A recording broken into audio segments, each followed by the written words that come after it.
جی دوستو، میں ہوں عبدالباسط اور آپ دیکھ رہے ہیں کلائڈوسکوپ۔ بھارت کوئی موقع ہاتھ سے جانے نہیں دیکھتا پاکستان کے خلاف پروپیگنڈا کرنے کا۔ کل 19 اگست UN سیکیورٹی کونسل کا ایک اجلاس تھا جس میں UN سیکیورٹی جنرل کی جو 13th رپورٹ تھی داعش پہ، وہ کنسیڈر ہو رہی تھی۔ اور آپ جانتے ہیں کہ آج کل UN سیکیورٹی کونسل کی جو صدارت ہے وہ بھارت کے پاس ہے، اور اس رپورٹ کی پہ ڈسکشن کے لیے بھارت کے وزیر خارجہ خاص طور پہ نیو یارک پہنچے ہوئے تھے، اور انہوں نے ہی اس اجلاس کی صدارت کی۔ اجلاس کے ختم ہونے کے بعد ایک پریس اسٹیٹمنٹ بھی ایشو ہوئی جس میں یہ کہا گیا کہ جو ٹیررزم کا ایشو ہے وہ اس کو ہولسٹیکلی دیکھا جائے اور چیری پکنگ نہ کی جائے۔ بالکل بات درست ہے، اس میں تو کوئی دو آراء ہو نہیں سکتی۔ پھر اس کے بعد یہ بھی کہا گیا کہ داعش کا جو انفلوئنس ہے یا جو اس کی پہنچ ہے افریقہ میں بہت بڑھ گئی ہے، تو اس کے لیے کچھ ایسے اقدامات کرنے چاہیے کہ داعش کے جو پھیلاؤ ہے اس کا افریقہ میں اس کو ختم ہونا چاہیے۔ لیکن پریس اسٹیٹمنٹ تو چلیں ایشو ہو گئی، فارن منسٹرز نے جو وہاں پہ تھے یا آن لائن تھے انہوں نے اپنے اپنے خدشات کا اظہار بھی کر دیا۔ لیکن افسوس اس بات پہ ہوتا ہے کہ جو بھارت کے وزیر خارجہ ہیں جے شنکر صاحب، انہوں نے موقع ہاتھ سے نہیں جانے دیا کہ پاکستان کا نام لیے بغیر جو ہے اس کو تنقید کا نشانہ بنائیں۔ انہوں نے اپنی تقریر میں جہاں اس رپورٹ کی بات کی UN سیکرٹری جنرل کی، وہاں پہ افغانستان کا بھی انہوں نے ذکر کیا، اور افغانستان میں انہوں نے وہی باتیں کی جو ہم ان کی جسے توقع رکھ سکتے ہیں کہ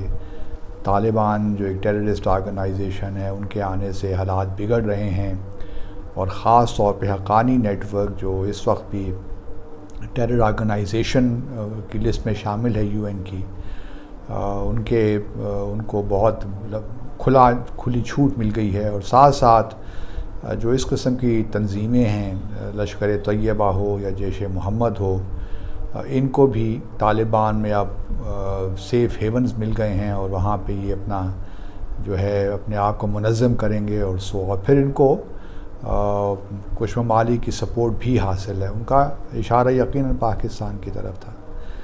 لیکن کیا یہ اچھا ہوتا کہ جے شنکر صاحب جہاں لشکر طیبہ کی بات کر رہے ہیں یا جیش محمد کی بات کر رہے ہیں یا حقانی نیٹ ورک کی بات کر رہے ہیں فار دیٹ میٹر، تو کم از کم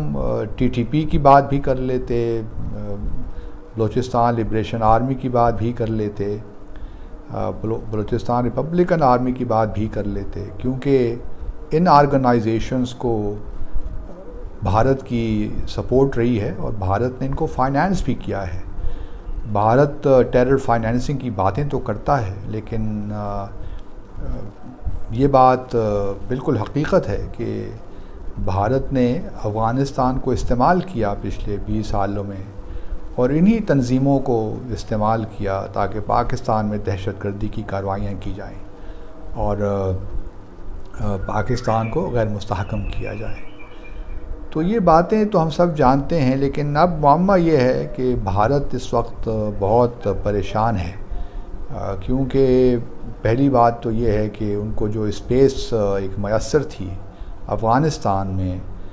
اب طالبان کے آنے سے شاید وہ اسپیس ان کو میسر نہ ہو پاکستان کو غیر مستحکم کرنے کی۔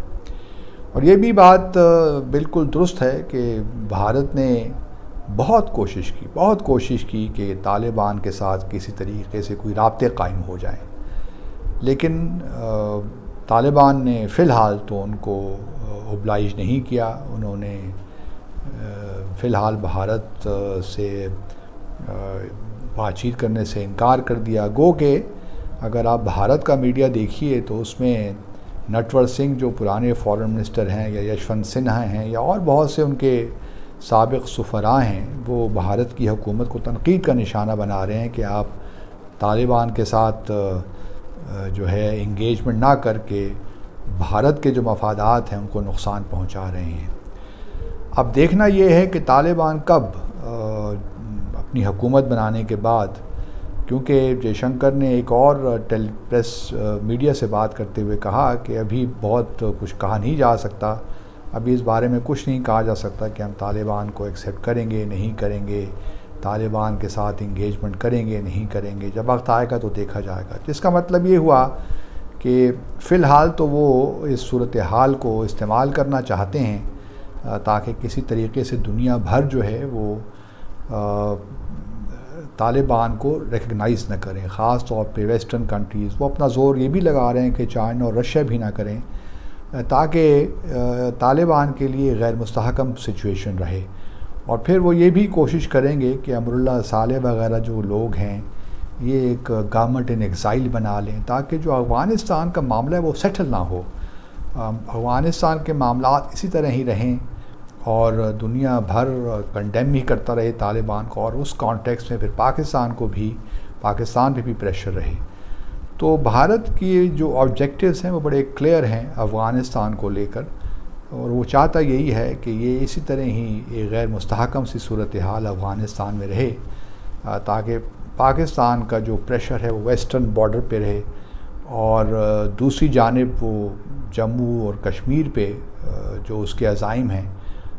یا مقبوضہ جموں اور کشمیر پہ اپنی جو پوزیشن ہے اس کو کنسالیڈیٹ کرتا رہے۔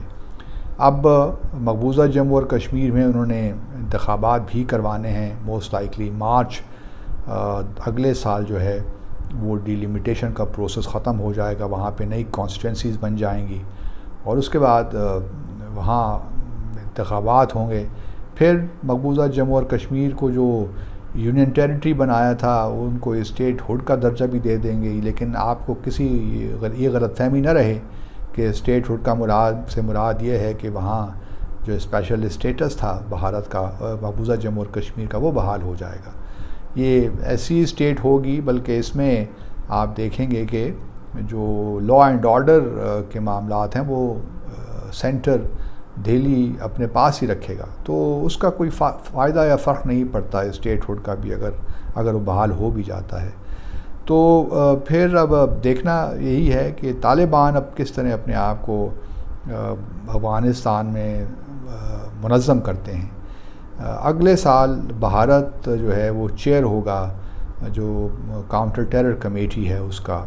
اور یو این سیکیورٹی کونسل کے ممبر کی حیثیت سے، تو اس کو وہ چیئر کرے گا اگلے سال، اور ممکن ہے کہ جو ایک بڑے عرصے سے ایک کنونشن آن ٹیررزم التوا میں پڑا ہوا ہے اس کو وہ ریوائیو کرنے کی کوشش کرے گا، لیکن کیا کیا جائے کہ دہشت گردی کی جو تعریف ہے اسی پہ اتفاق نہیں ہے، تو لگتا نہیں ہے کہ وہ اس کا کوئی مستقبل ہے اس کنونشن کا، مستقبل قریب میں تو نہیں لگتا، آگے کیا ہوتا ہے وی کانٹ پریڈکٹ۔ لیکن اس وقت بہرحال یہی ہے کہ بھارت نے پورا فائدہ اٹھایا یو این سیکیورٹی کونسل کے اجلاس کا، اور جے شنکر صاحب نے وہی جو ہے تعصب کی عینک پہنے ہوئے ساری وہ باتیں کر لیں جو کہ ان کے جو نیریٹو کو پروموٹ کرتی ہیں۔ لیکن ہم اور یہی معاملہ بھی ہے بھارت کا، اور 2 بار انہوں نے پاکستان کی شمولیت نہیں ہونے دی افغانستان کے مسئلے پہ، اور یہ ظاہر کرتا ہے کہ ان کا تعصب برقرار ہے، اور وہ ڈیزرو نہیں کرتے فرینکلی اسپیکنگ کہ اس قسم کے ادارے میں اس میں وہاں ان کی پریزنس ہو۔ اتنا تعصب ہے، اتنا پیروکیل ہیں بھارت کہ وہ آبجیکٹیولی چیزوں کو دیکھنے کی صلاحیت یہ انہوں نے کھو دی ہے،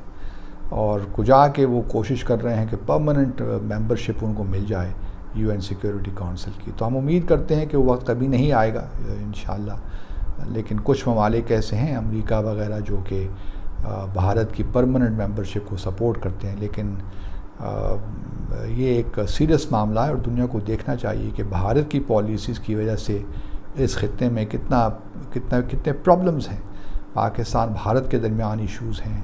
جموں اور کشمیر کا تنازع حل ہو نہیں رہا، پھر افغانستان کو جس طرح بھارت نے استعمال کیا وہ بھی اپنی جگہ حقیقت ہے۔ تو بڑی ایک بڑے ملک کی حیثیت سے بھارت نے اپنی ذمہ داریاں نہیں نبھائیں، بلکہ اس علاقے کو، اس خطے کو